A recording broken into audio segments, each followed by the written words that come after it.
You ask Tiger to solve. This deals with linear equations with one unknown. The final result is x equals 50. Let's solve it step by step. Group all constants on the right side of the equation. Add 20 to both sides. Simplify the arithmetic.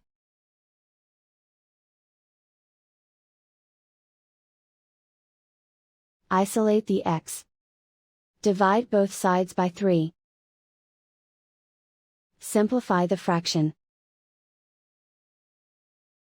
Find the greatest common factor of the numerator and denominator. Factor out and cancel the greatest common factor. And so the final result is x equals 50.